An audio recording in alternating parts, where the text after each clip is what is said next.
Subscribe now and press the bell icon. Never miss an update.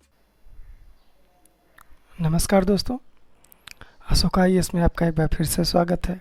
तो जैसा कि आप सभी जानते हैं कि BDO से चाहे PCS हो चाहे IAS हो, बाकायदा सवाल पूछा जा रहा है।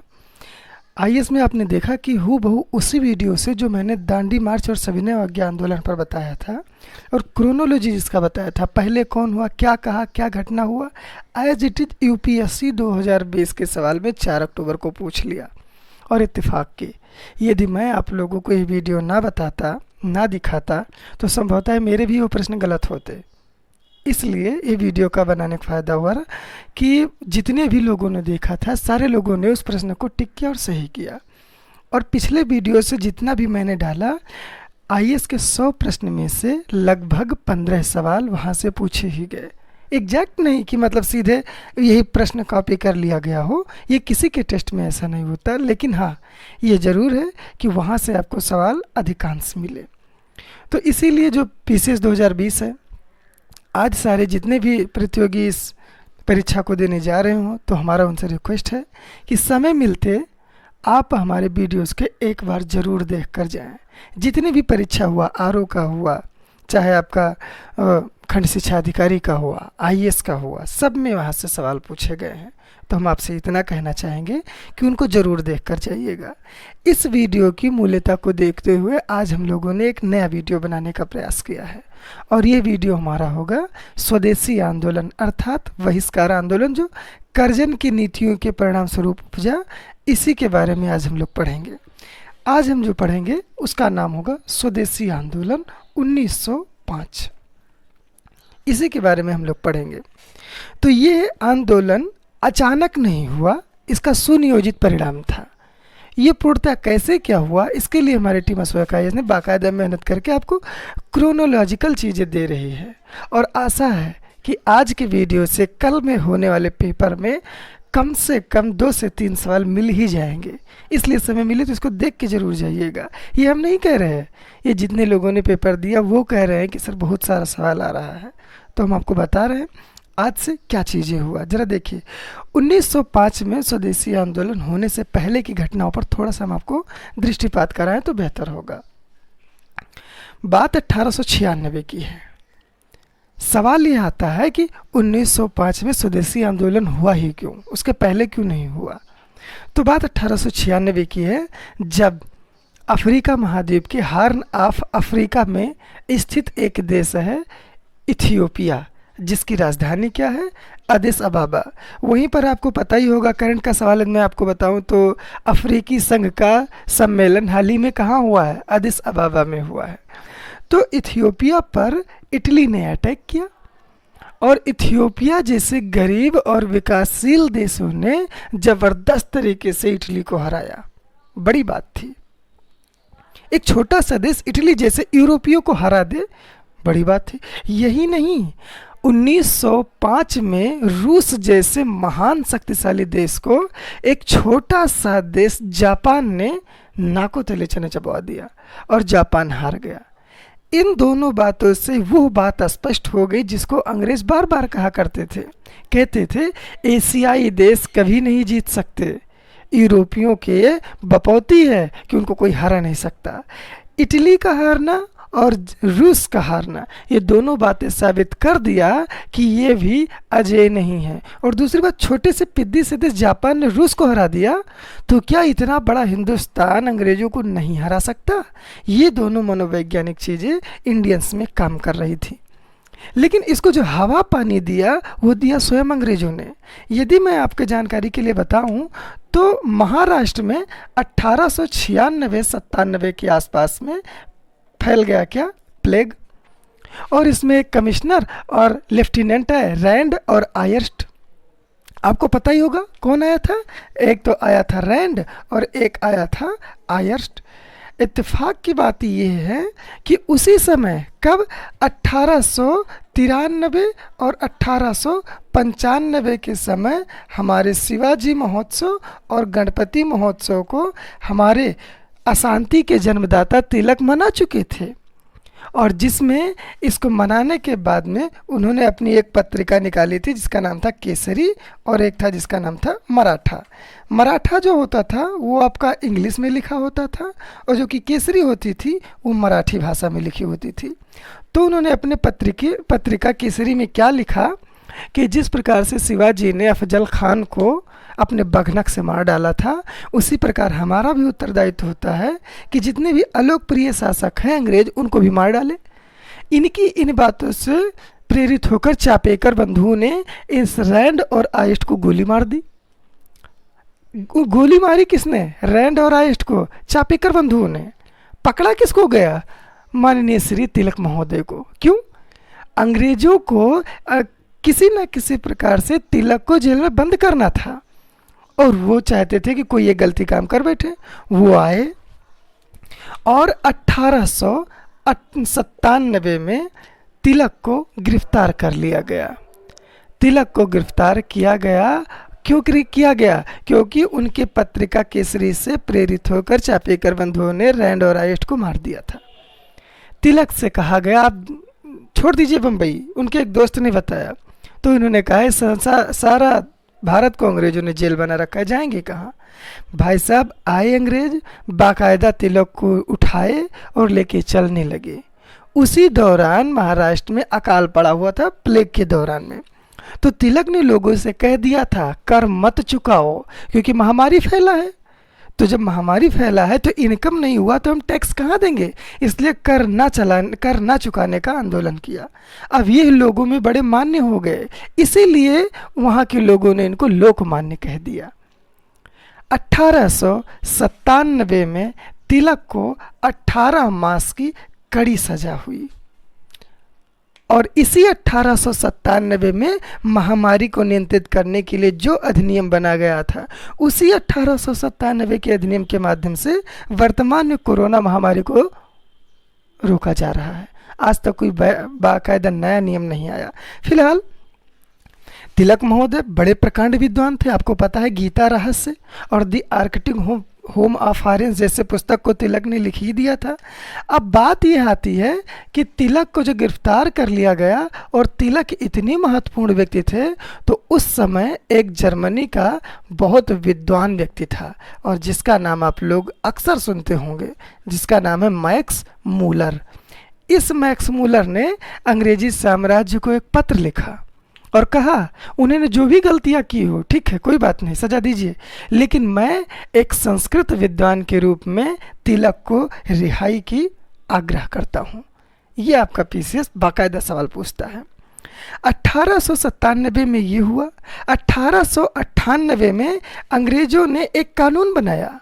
उस कानून में सीधे सीधे यह लिख दिया गया, कब बना? 1898 में, कि आज के बाद सरकार के खिलाफ कोई भी विद्रोही भावना रखना राजद्रोह होगा। वर्तमान के सरकार से आपको रिलेट करके देख सकते हैं, कोई भी काम करेंगे सीधे राजद्रोह लगाएगा, कोई छोटा द्रोह लगाता ही नहीं। भाई बड़े बड़े लोगों के बीच उसका उठना बैठना है तो बड़ा बड़ा धारा लगाएगा ही। फिलहाल अंग्रेजों से सीखें। तो 1898 में ये निर्धारित कर दिया गया कि कोई भी काम करना सरकार के खिलाफ राजद्रोह है।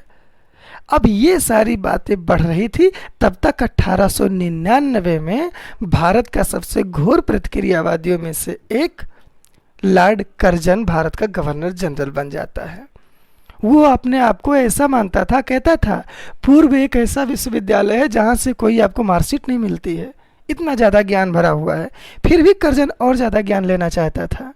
उसके विस्तारवादी नीतियों से प्रभावित होकर गोपाल कृष्ण गोखले ने उसकी तुलना औरंगजेब से कर डाली। जैसे औरंगजेब था वैसे कर्जन था। बात आगे बढ़ाते हुए हम सीधे चलते हैं अब 1905 के आंदोलन की ओर। इन सारी चीज़ों को आप देखते सुनते रहिएगा, आपसे ठीक ठाक सवाल पूछ ही लिया जाता है। देखिए, कर्जन जब 1905 में आया, वो कांग्रेस का बहुत बड़ा आलोचक था। आपको पता है कि लॉर्ड डफरिन ने कहा था यह सूक्ष्मदर्शी अल्पसंख्यक की भांति है, यह अज्ञात में एक छलांग है। कांग्रेसियों को राजद्रोह का कारखाना कहा जाता था, ब्राह्मणों का वर्चस्व कहा जाता, आदि सारी चीज़ें। लेकिन कर्जन एक कदम और ज़्यादा आगे निकलकर कांग्रेस को क्या कहा, मेरी ये इच्छा है कि मैं जब तक भारत में रहूं उससे पहले कांग्रेस का दमन कर दूं। कांग्रेस लड़खड़ा रही है और मैं चाहता हूं मेरे समय के दौरान वो लड़खड़ा कर गिर जाए और ख़त्म हो जाए। ये कांग्रेस की, ये कर्जन की देन थी। इस बात को उसने बहुत बेहतर ढंग से समझा कि जो बंगाल हमारा है, यदि आप मैप के माध्यम से जानना ही चाहें तो ये हमारा गुजरात और ये है हमारा बांग्लादेश और ये त्रिपुरा, मिजोरम और ये ऐसे बना हुआ है। लेकिन आपको बता दें, उस समय बांग्लादेश नामक कोई देश नहीं था, सीधे हमारा बंगाल था। और उस बंगाल में कौन कौन सम्मिलित था? आज का बांग्लादेश सम्मिलित था, आज का उड़ीसा सम्मिलित था, आज का बिहार सम्मिलित था। इतना बड़ा प्रांत था और इसकी टोटल आबादी थी 8,85,00,000। वास्तव में एक गवर्नर के अंडर में इतना बड़ा प्रशासन करना आसान नहीं था। तो कर्जन ने सोचा इसका हवाला देकर, यानी प्रशासन का हवाला देकर क्यों ना बंगाल को बांट दिया जाए, क्योंकि यह राष्ट्रवादियों का गढ़ बनता जा रहा है। आए दिन ये लोग हमें टक्कर दे रहे हैं। तो एक काम करें, भारत में अनेक धर्मों का होना हमारे लिए बड़ा लाभदायक है, कर्जन सोचता था। तो क्यों ना इन धर्मों से हम राजनीतिक व्यापार करें। तो धर्म का राजनीतिक व्यापार क्या कहलाता है? संप्रदायवाद कहलाता है।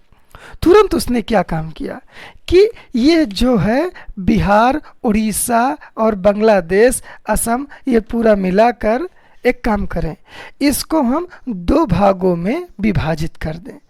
ये बात कर्जन ने सोचा और ये कर्जन की महान भूल थी। कैसे?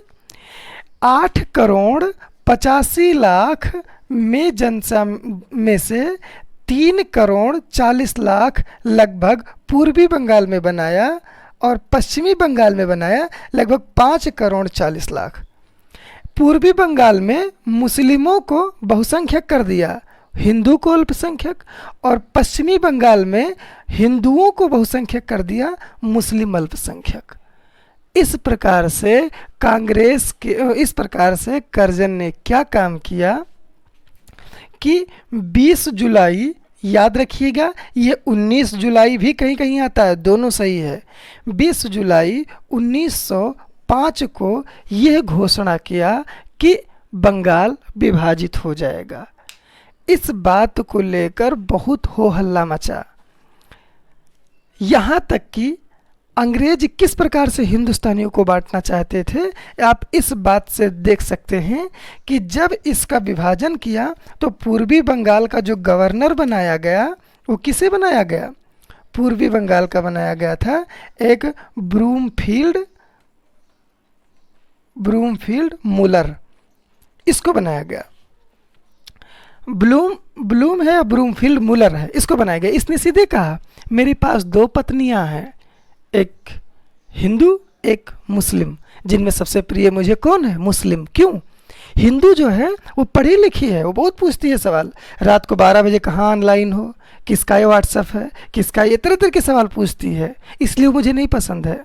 जबकि मुस्लिम पढ़ी लिखी नहीं है, समझदार नहीं है, कि लोग केवल मेरी आज्ञा मानती है, इसलिए मुस्लिम पत्नी मुझे ज़्यादा पसंद है। ये बात दर्शाता है कि ये लोग हिंदू मुसलमान को आपस में बांट रहे थे। पूर्वी बंगाल का गवर्नर किसे बनाया गया था? ब्रूमफील्ड मुलर को। और पश्चिमी बंगाल का किसको बनाया गया था? एंड्रूज फ्रेजर को। ये वही एंड्रूज फ्रेजर था जिसके अध्यक्षता में कर्जन ने एक पुलिस आयोग बैठाया था। थॉमस रेले की अध्यक्षता में विश्वविद्यालय आयोग बैठाया था 1904 में।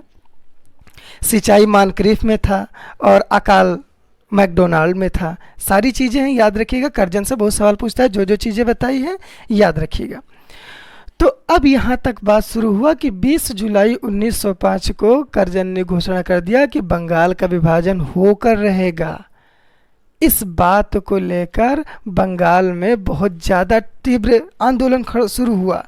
और यही नहीं, आगे चलकर 16 अक्टूबर 1905 को यह विभाजन लागू भी कर दिया। इस 16 अक्टूबर को जब लागू कर दिया तो हमारे गुरुदेव ने, कौन से गुरुदेव, रविन्द्रनाथ टैगोर ने इसे शोक दिवस मनाया।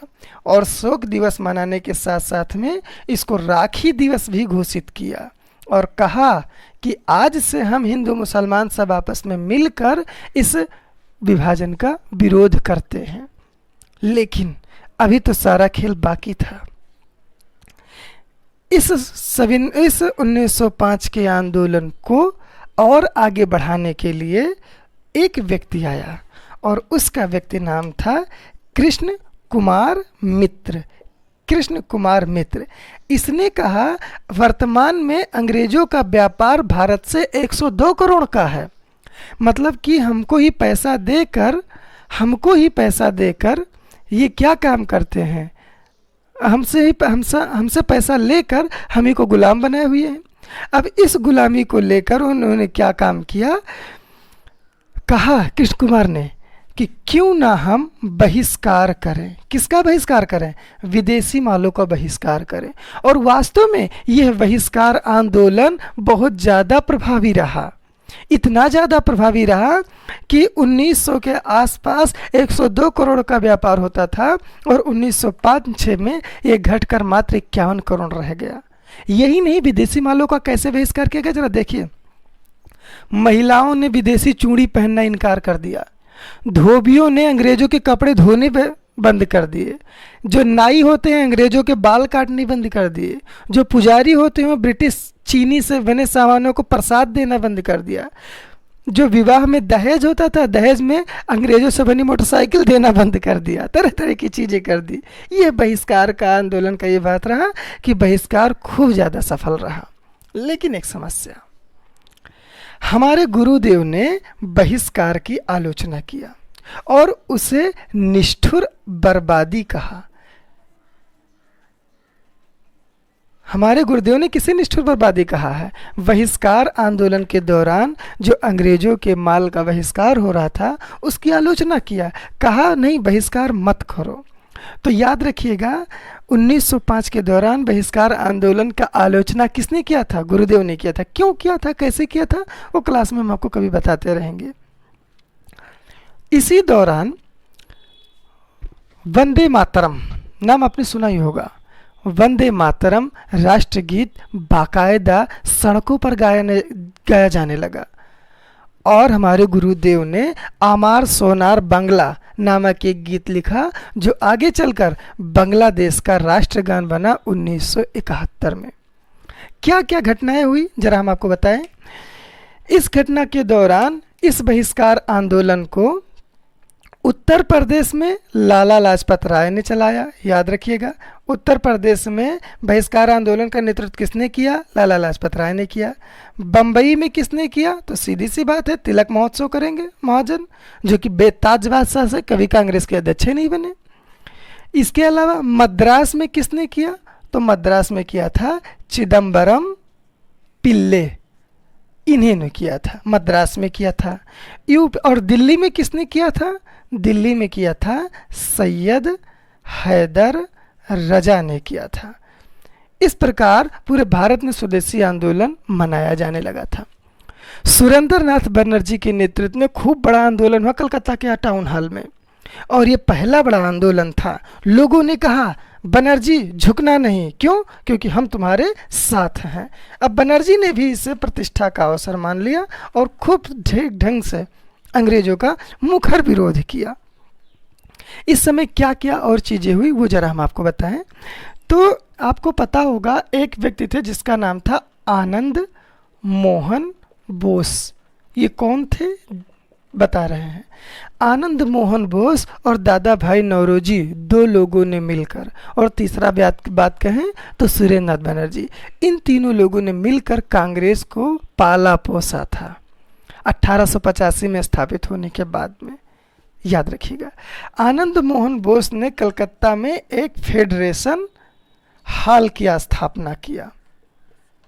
फेडरेशन हॉल की स्थापना किया। दूसरा, ये कब हुआ था? 15 अगस्त 1905 को हुआ था। इसी समय कलकत्ता में एक नेशनल कॉलेज की स्थापना हुआ था, नेशनल कॉलेज। इस नेशनल कॉलेज की स्थापना हुआ और इसके जो पहले प्रधानाचार्य बने थे वो कौन थे?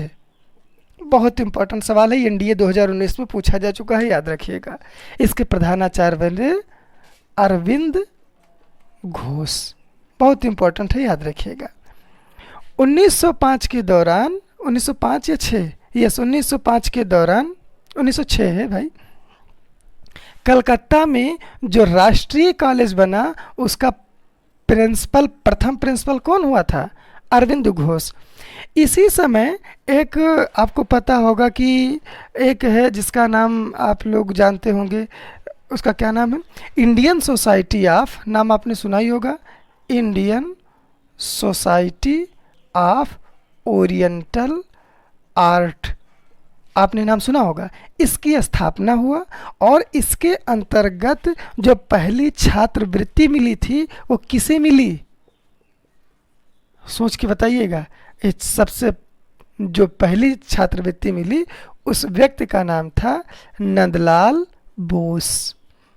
तो याद रखिएगा, भारतीय सामाजिक प्राच्य कला की छात्रवृत्ति सर्वप्रथम किसे दिया गया था? तो वो दिया गया था नंदलाल बोस को दिया गया था, ये याद रखिएगा।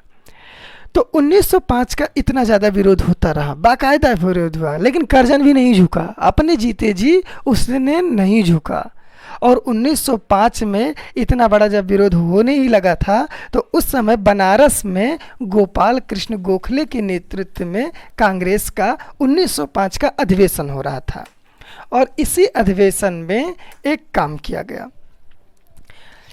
इस अधिवेशन नहीं, 1906 वाले अधिवेशन में, 1906 अधिवेशन में जो दादा भाई नौरोजी ने किया, इसी 1906 के बाद, इसी 1906 के कांग्रेस अधिवेशन में पहली बार स्वराज की मांग की गई। क्लियर? 1906 में पहली बार स्वराज की मांग की गई। समस्या क्या बढ़ गई? देखिए, स्वराज शब्द की लेकिन व्याख्या नहीं की गई। इस स्वराज शब्द की जब व्याख्या नहीं की गई तो हमारे कांग्रेस में एक नरम थे और एक गरम थे।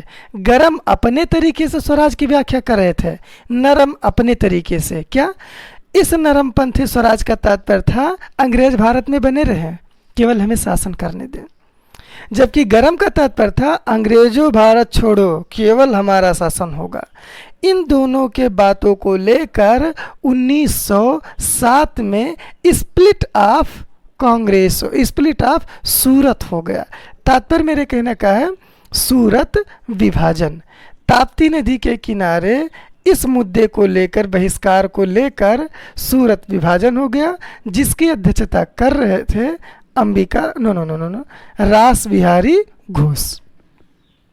क्लियर?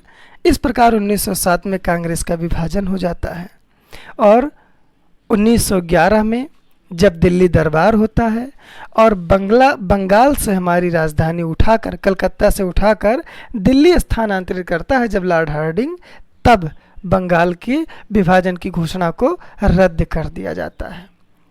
इस प्रकार अंग्रेजों ने जब देखा कि बंगाल को हम बांट नहीं पा रहे हैं तो उन्होंने एक काम किया, अब बंगाल ही छोड़ने का प्रयत्न कर लिया और बंगाल को छोड़कर वो चले कहाँ गए? दिल्ली। और 1911 में घोषित हुआ कि हमारी राजधानी कलकत्ता से दिल्ली स्थानांतरित हो रही है और 1912 में उसको विधिवत जॉर्ज पंचम और मेरी को आगमन करवा कर दिल्ली में दिल्ली दरबार लगाया गया और 1912 में दिल्ली को राजधानी घोषित कर दिया गया। इस प्रकार आपने देखा विभिन्न प्रकार की चीज़ें बनाई गई थी, सब कुछ ठीक ठाक ढंग से था। एक सवाल अभी एनडीए 2020 में पूछ लिया गया है, जरा जान लीजिए, क्या पता इस बार आपसे ही पूछ ले। 1904 में विनायक दामोदर सावरकर ने किसकी स्थापना किया था? अभिनव भारत की स्थापना किया था, याद रखिएगा। और ये एक ऐसी संस्था थी जो क्रांतिकारी संस्था थी और बम बनाने की कारखाना थी। पेरिस इसने अपने एक प्रतिनिधि को भेजा था बम बनाने के लिए और इत्तेफाक की बात, इसी से प्रभावित होकर दिल्ली में जब हार्डिंग हाथी पर बैठकर चल रहा था तब उसके ऊपर बम फेंका गया था। किंग्सफोर्ड जो मुजफ्फरपुर का था, बिहार का न्यायाधीश, उसके ऊपर भी बम फेंका गया। चापेकर कौन थे, दो व्यक्ति थे, प्रफुल्ल चाकी और खुदीराम बोस, वो भी मारे गए। तो इस प्रकार स्वदेशी आंदोलन आपका आज के क्लास का मुख्य विषय रहा। इससे संबंधित महत्वपूर्ण विषय हमने आपको बता दिए हैं, जो आपके प्रत्येक परीक्षाओं में पूछे जाते हैं। गारंटी है यहाँ से आपका कल यानी यूपी पीसीएस 2020 में कम से कम 2 से 3 सवाल रहेगा ही रहेगा।